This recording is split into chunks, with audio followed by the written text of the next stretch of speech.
je suis pas content, il y a l'Espagne qui ferme ses frontières. Oui, l'Espagne, vous le savez, ils ont déjà annoncé la fermeture de leurs frontières depuis quelques temps et ils ont décidé de prolonger jusque fin juillet. Et ensuite, après la réouverture, il ne faudra pas s'attendre à une Espagne comme on l'a connue, terminer le temps de la libre circulation. Ils seront plus drastiques et surveilleront réellement qui rentre et qui sort de leur territoire. Donc du coup, on n'a absolument plus aucune chance de leur renvoyer Manuel Valls, en fait, là. Ouais, c'est baisé. Je suis sûr, vous l'avez fait exprès. Je vous fais absolument pas confiance, les bouffeurs de chorizo. Sans déconner, on n'a pas la gale, merde. Je veux dire, là, c'est bon, ok, il y a quelques mois, je veux bien, mais maintenant, on est full équipé en France, on est full stuffé, là. On a les masques, je veux dire, on a le confinement, on a l'hydroxychloroquine, on a plein de trucs, donc normalement, c'est bon, je veux dire, on n'est plus les pestiférés de l'Europe, on est toujours les plus gros connards, ça c'est très probable, mais bon, c'est notre côté grande gueule. Mais je veux dire, normalement, on peut rentrer, quoi. Welcome refugee, c'est pas pour Bibi. Surtout moi, en plus, je veux dire, j'ai aucun souci là-dessus. À titre personnel, je suis irréprochable. Moi, j'ai des masques, j'ai la carte de fidélité du Franprix, donc du coup, je vois pas, la carte de fidélité du Franprix, oui. Ah bah parce que la plupart des supermarchés en France ont décidé de privilégier l'apport en masque à ceux qui avaient une carte de fidélité. C'est eux qui sont servis en premier, voilà. Quoi? Oui, les gens, ils ont été choqués. Attendez, au même moment, il y a Sanofi qui nous annonce que le jour où ils trouveront un vaccin, c'est donc le SAM qui sera servi en premier. Donc je pense qu'au bout d'un moment, tu vois, quand tu remets les informations les unes par rapport aux autres à leur place, tout de suite, ça devient plus léger. Et donc en France, bah, dans la plupart des points de vente, c'est la fidélité qui permet l'accès au masque, voilà.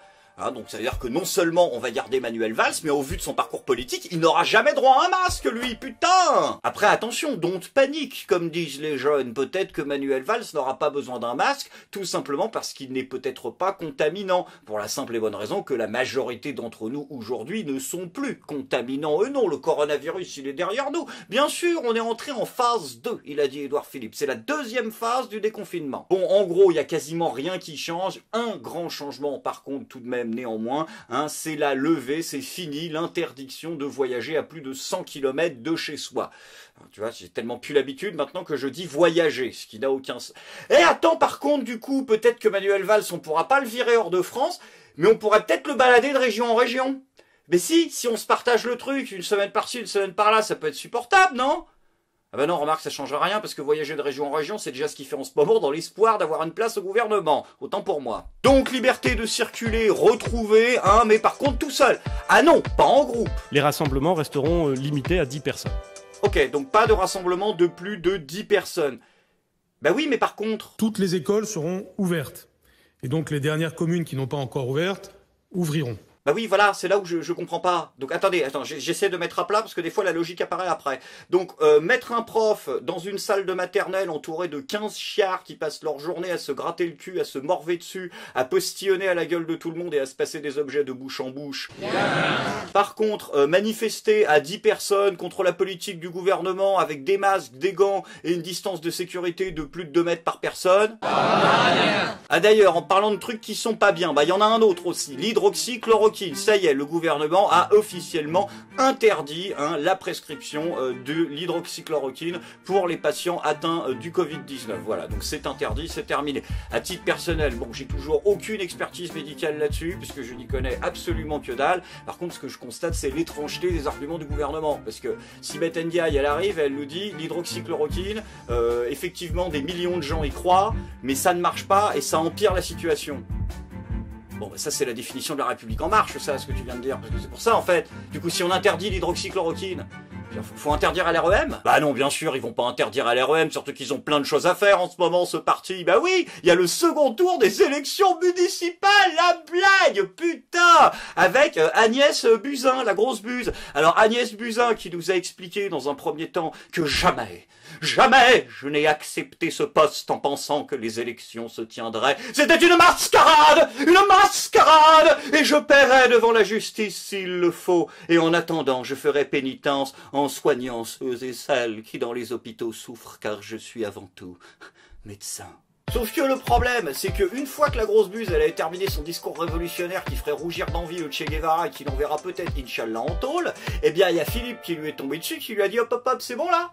C'est fini les gars, bah parce que maintenant t'es au second tour, pot de cul, donc tu te sors les doigts du cul. Et ses ambitions révolutionnaires ont légèrement dégringolé. Parce que l'autre maintenant, en fait, l'enjeu, c'est qu'elle est sur tous les plateaux de télévision. Elle nous explique qu'elle voulait pas être maire, que c'est pas fait pour elle, qu'elle a abandonné son ministère dans les larmes, que les élections n'auraient jamais dû se tenir, que c'est un scandale sanitaire. que c'est un scandale politique, que c'est un scandale démocratique, mais qu'il faut quand même voter pour elle. Pourquoi vous faites ça? Non mais laissez-la en paix, la pauvre, elle est à 2 doigts du burn-out, putain, elle a annulé une conférence, un jour important avec ses collaborateurs, en mode, elle a fait l'autiste, elle voulait plus parler aux gens, elle était chez elle en PLS, et elle est revenue le soir en disant, non c'est bon, maintenant je veux, allez, non mais j'ai eu un petit passage à vide, putain, vous pouvez pas imposer ça à un être humain. Genre, dès qu'elle est en débat, c'est Malaiseland. Donc je le dis simplement. Pas rester au ministère de la Santé parce que je veux être maire en fait. Parce que je veux être maire. Et c'est pour ça que j'ai quitté le ministère, c'est pour faire campagne. 2 jours avant, vous pour ne reprendre. pas. Non, je ne voulais pas être dans la liste de Benjamin Griveaux en 3e position dans un arrondissement. Par contre, le jour où l'occasion s'est présentée, je suis déterminée, je veux m'investir pour cette ville et je veux être maire. C'est pour ça que j'ai quitté le ministère de la Santé, Madame Hidalgo. Dommage de le quitter à ce moment-là. Waouh, ouais. Non, là, c'est Malaiseland. Non, mais parce que ça se voit que c'est magouille, quoi. Et puis parce que tu l'as dit avant, du coup. Donc là, je sais pas ce que tu vas toucher. Agnès Business, quand on en est à un niveau de nullité au point que Anne Hidalgo arrive à te mettre des PLS, c'est qu'il faut quitter le navire à un moment. Si tu peux pas trop. Qu'est-ce que tu fous là, putain? Tu l'avais dit! Je veux pas être maire, je veux pas être... Attends, comment elle l'écrit? Non, tu as vu, toi, quelqu'un faire le langage des signes ou des sous-titres qui pourrait être... Ben oui, mais si ça se trouve, elle veut juste être maman, la dame. Hein, c'est possible. Avec LREM, on peut être arrivé à un tel niveau de malentendu. C'est pas ça. Bon, bah c'est con. Bon, après, Agnès Business ou pas Agnès Business, le plus important, mes amis, c'est que notre leader suprême soit au travail. Et ça y est, il a trouvé la solution miracle pour relancer l'économie française après cette crise du coronavirus. Hein, il va miser sur l'automobile. Ah oui, et là, ça va chier. Il a même dit qu'on allait construire des voitures électriques. Donc du coup, eh bien, je vous présente en exclusivité le nouveau modèle qui va sortir cette rentrée chez Peugeot.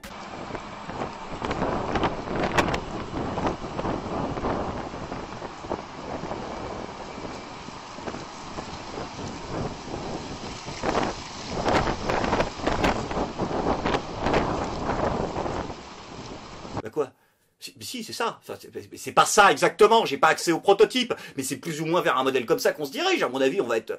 Quoi? Attends, Macron, il appelle Bigard pour savoir quand est-ce qu'il faut réouvrir les bars en France, d'accord? Il demande à Cyril Hanouna comment est-ce qu'on pourrait créer un conseil pour moraliser la télévision publique française. Et il demande à Nabila Benatia comment est-ce qu'on pourrait trouver de nouvelles idées pour relancer le lien social entre les gens.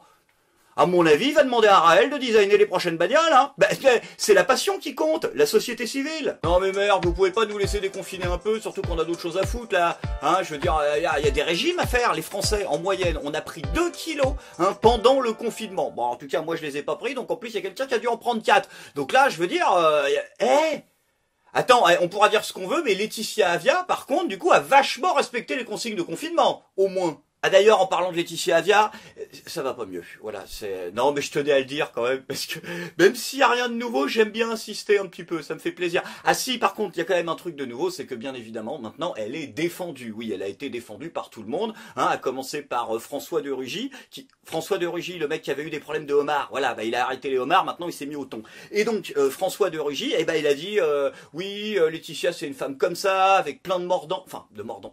Non, mais c'est pas ce qu'il voulait dire, mais bon, en gros, voilà, il a dit, elle est géniale, etc.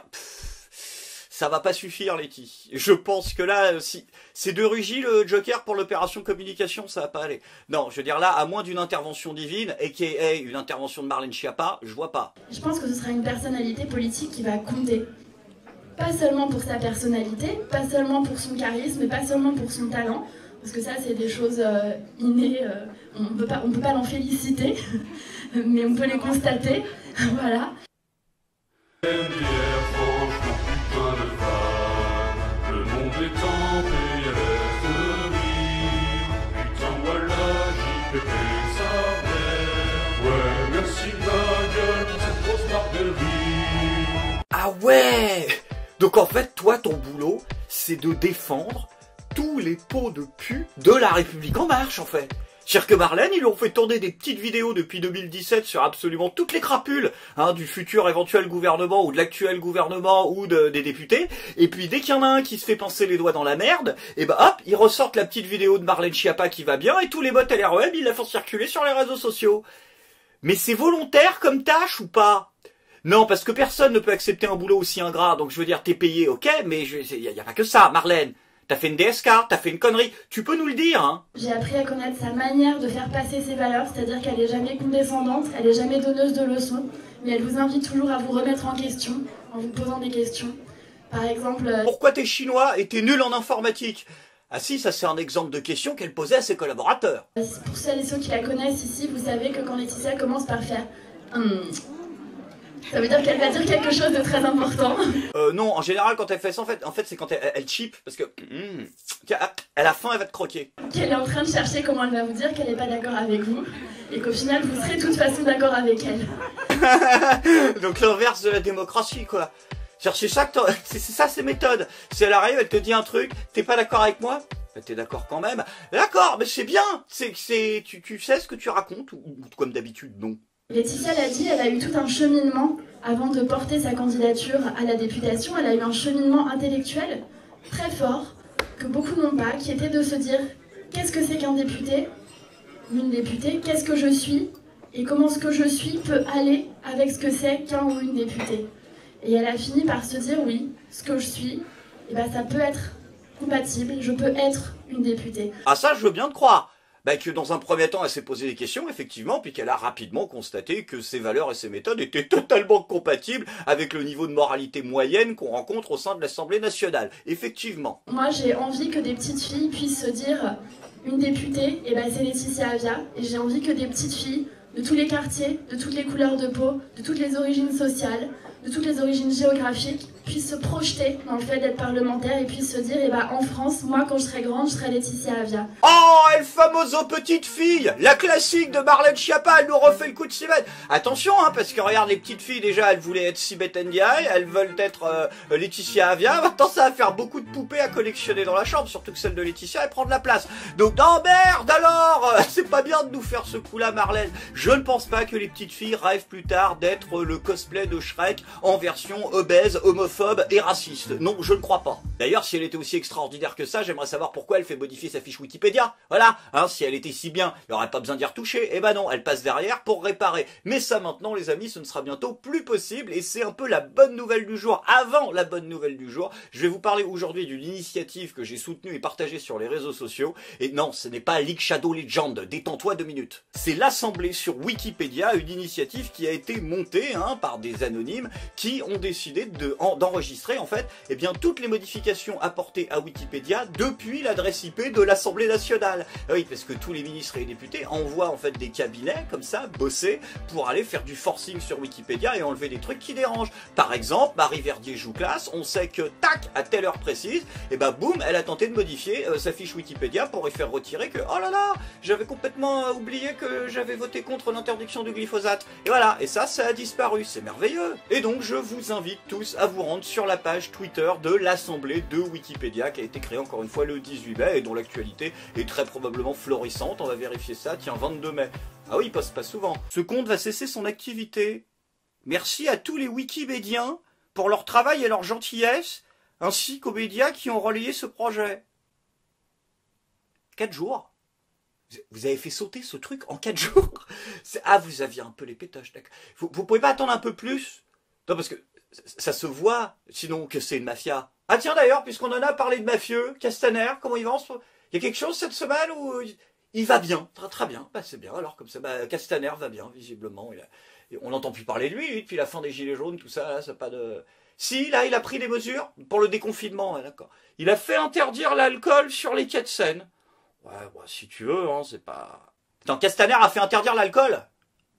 Ouais non, on est dans la merde en fait. Bon, après, la bonne nouvelle, c'est que vous connaissez Christophe Castaner, il est toujours le premier sur le terrain, et il a décidé, en bon ministre de l'Intérieur, d'aller vérifier eh bien, ce qui se passait. Il a rendu visite dans une usine de fabrication de masques pour faire le contrôle qualité, et voir quand même que tout ça, ça passait bien.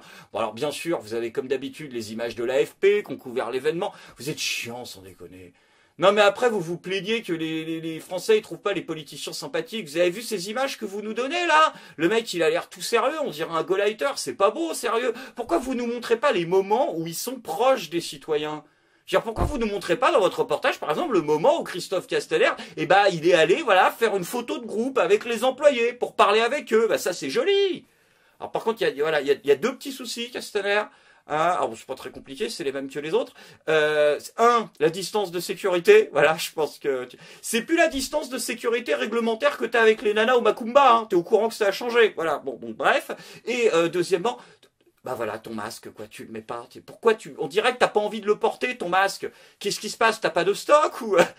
Ah mais oui, c'est vrai, c'est en fonction de la fidélité le truc. Oh putain, le pauvre. Oui, si les règles ne sont pas respectées, nous devrons, et nous avons prévu cette possibilité, revenir sur cette décision.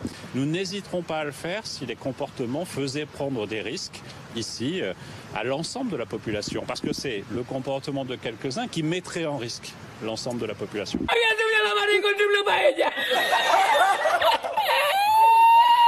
Sinon, cette semaine, comme toutes les autres semaines, l'opposition est là pour proposer des idées, hein, mais une fois n'est pas coutume, eh bien cette semaine, ce n'est pas tant les partis situés aux extrêmes, hein, qu'on a beaucoup entendu, mais étrangement les partis plus proches du centre, puisque ce sont eux qui ont redoublé d'ingéniosité pour aider les Français à traverser cette crise du coronavirus, à commencer par les Républicains, hein, qui ont eu une idée merveilleuse, puisque comme vous le savez, hein, le MEDEF veut que les Français dorénavant travaillent plus, hein, pour relancer l'économie après la crise du coronavirus. Eh bien, le Sénat a eu une merveilleuse idée puisqu'ils ont voté la défiscalisation totale des heures supplémentaires. C'est-à-dire que, comme il nous l'explique, en fait, ceux qui voudront travailler plus, eh bien, pourront gagner plus. Voilà. Mais votre boulot à vous, c'est de trouver des nouvelles idées, non ? Hop hop hop les feignants, au travail! Et de l'autre côté de l'échiquier politique, eh bien la gauche a également répondu présent à l'appel avec Ségolène Royal qui revient, hein, sur le devant de la scène en cette période de rumeurs de remaniement. Non, un hasard du calendrier très certainement, puisque Ségolène Royal a une merveilleuse suggestion à faire à tous les Français. Elle nous l'assure, ce n'est plus le moment de critiquer l'exécutif. Ségolèche, tu feras attention, t'as encore un petit peu de neige de ton dernier voyage dans les pôles. Non, Ségo, voilà, je pense que c'est mieux pour tout le monde, hein, Ségolèche loyal, ça te va bien. Il faut pas insister. Il faut pas insister parce qu'en plus pour toi la période est dangereuse en ce moment. Là ils viennent de démonter une éolienne, les gendarmes, oui, dans le sud de la France, ils ont démonté une éolienne parce qu'elle faisait trop de bruit. Donc si on commence à se séparer des trucs qui brassent de l'air et qui font trop de bruit, normalement t'as plus grand chose à foutre là. Sans transition les amis, c'est maintenant le moment de la bonne nouvelle du jour. La République en marche a été affaiblie, vous le savez, par les crises successives, gilets jaunes, coronavirus, et du coup, eh bien les remises en question de chacun et de chacune commence à apparaître. Alors attention, je vous parlerai pas de cette histoire, hein, de dissension à l'Assemblée nationale avec la scission du groupe LREM, hein, on va pas commenter le fait qu'ils essaient de nous refaire le coup des frondeurs du PS. Non, je vous parle des personnalités importantes à l'image de Richard Ferrand qui a livré sa première analyse globale, sa première analyse systémique, hein, réellement de la situation de ce que les Français vivent, puisque voilà, il met les mots sur la table. Pour Richard Ferrand, effectivement, les Français ont l'impression qu'une élite éclairée s'occupe du pays. C'était presque. Ah putain, t'enlèves éclairé, juste ça. Mais attention, parce que là, à pyramide, t'étais pas loin du compte non plus, parce que le mot que tu cherchais, à mon avis, c'est allumé. Ouais, quand on voit Marlène Schiappa allumé. Ou illuminé, effectivement, quand on voit le degré de sectarisme de la combine. Pourquoi pas? Mais personnellement, comme pour beaucoup de gens, je pencherais plutôt pour aveugle. Je suis pas content!